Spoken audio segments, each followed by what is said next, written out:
Adam Kaufman joined by, of course, none other than a total golf nerd, but we love him anyway. You can see it on the hat from the Action Network. We got Jason Sobel. How are you, man? I'm doing great, Adam. I will get you one of these at some point once you qualify. I cannot wait to wear it, believe me. All right, so we got the Sony Open, of course, in the rear view, the American Express coming up right here. And before we look ahead, let's look back at the Sony Open because Hideki Matsuyama, he goes out, he wins this thing in a playoff with Russell Henley.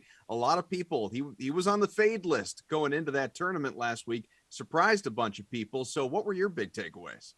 Yeah, I think one of those people he surprised was Russell Henley, who had a 5-shot lead going to the final 9 holes and wound up losing the golf tournament in a playoff. But great playing by Hideki Matsuyama. Look, anytime you've got a Masters champion against a somewhat inferior field, it wasn't a terrible field, but it wasn't the greatest field he'll play against all year. And so you put those two things together, and Hideki is capable of winning any place, anytime. And he showed that last week. The American Express, it's interesting. It's a different kind of tournament for people that don't know. For one, it's going to be played on 3 different courses. Cuts will be made after 3 rounds. So it's just kind of wacky. How much do you need to take all of that into consideration when building lineups? Well, I think it depends on what format you're playing. I think it depends on how you're playing this. If you're betting, I still think that okay, look, it's going to be equal at some point. Everyone's going to play each of those courses once. They're going to finish on the stadium course, and so everything's going to be pretty equal. If you're building lineups, I like these stars, and I don't want to call them scrubs. We need a better term for it, but I like the top heavy / bottom heavy lineups this week because you are getting a guaranteed 54 holes out of some lesser priced players. So I think you can take a chance on some of those bigger names. How about with respect to placing your bets? Yeah. So as far as betting, I do think that it all evens out in the end. What we've seen though from this event over the last decade, Adam, is we've had one player, Andrew Landry, who was 200 to 1 2 years ago before this one. 3 other players, and this doesn't really happen anymore because DraftKings will list every player with a price next to their name, but 3 players over the past 10 years were just part of the field. They didn't even have an individual number going into this event. And so it was Mark Wilson in 2012, Patrick Reed in 2014, Adam Long in 2019. None of those guys were even listed among all the individual bets. And so that's 4 really big long shots that have won here. What does it tell us? Well, basically anything can happen at this place. So don't be afraid to take some chances at this one. Okay, I want to know though, Jason, if anything can happen. All right, the world's number one, Jon Rahm. He's back in action at this tournament. He's the heavy favorite on the DraftKings Sportsbook at plus 500. And of course, we saw him at the Tournament of Champions recently. He finished second. If anything can happen, is there a case to be made for actually fading this guy?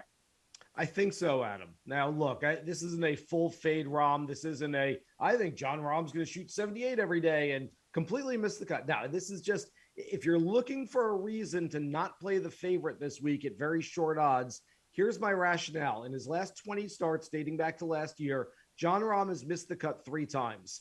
None of those missed cuts came at majors. They weren't at a Masters or a US Open or a PGA or an Open Championship. They came at the Wells Fargo Championship last year, came at the Fortinet Championship to begin this current PGA Tour season, came at the Estrella Dam Andalusia Masters in Spain on the DP World Tour last year. Not exactly the most formidable tournaments with the biggest field. So I just wonder, I'm throwing this out there, just a theory, Adam, but I wonder if these lesser events sort of take away from the motivation for Jon Rahm, and he doesn't necessarily bring his best stuff when he knows that it's not exactly a big week. And this is, again, not the biggest week, so maybe we don't get the best of Jon Rahm showing up. We've got a group of guys, Jason, that are plus 2,000 or better on the DraftKings Sportsbook. And of course, we got to talk about Sonjm because he wasn't quite himself, let's say, at the Sony Open. He missed the cut. He's plus 1,800 right now. And he's kind of in a group with, Gooch and Scheffler, Finau, Cantlay, guys like that. Do you like Sonjm to bounce back, or do you think it's another week where he struggles? Quite honestly, I like all of those other names better than Sung-jae this week. And it's nothing about his past history here. He's played really well on this course, on these 3 courses over the last 3 years. But you said it, coming off a missed cut last week, I went back and found there were 8 instances over the last 2 years where Sung-jae missed a cut in his previous start. Some players bounce back from miscuts pretty quickly. Sung-jae is not the type who's done that traditionally. Only one top 10 finish following a missed cut in his career. So I'm going to be on the wait and see train instead of the jumping on the Sung-jae bandwagon again. I liked him last week. Didn't happen for us. I'm going to take a few weeks off from Sung-jae until I get back on him.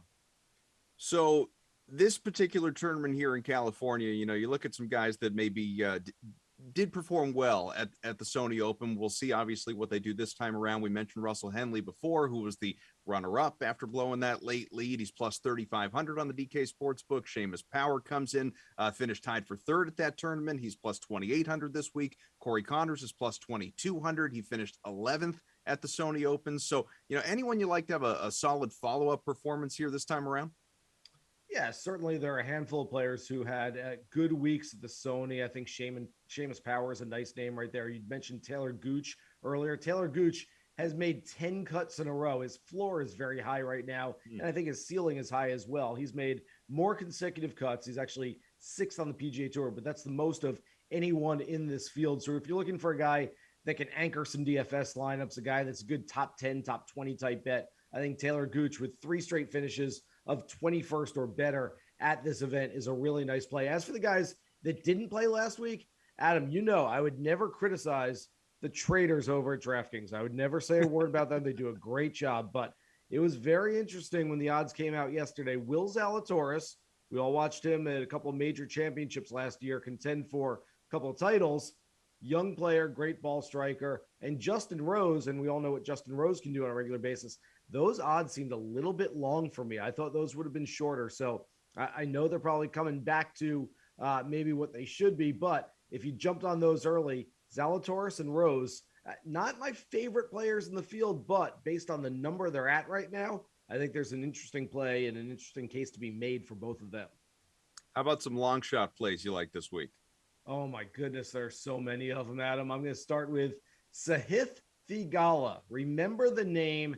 This guy was everything as a collegian at Pepperdine. He won the Haskins Award, the Hogan Award, the Nicholas Award. He is going to be a stud professional golfer. Hasn't quite happened for him yet, but it's going to happen at some point. As a California kid, a West Coaster who makes a lot of birdies, I'm hoping this could be the week. He's 250 to 1. Love that number on him. Other guys that I'm looking for, I want offensive firepower. As we mentioned, this is going to be some low scores this week. It's like playing golf in a dome. That's what they always say about Palm Springs.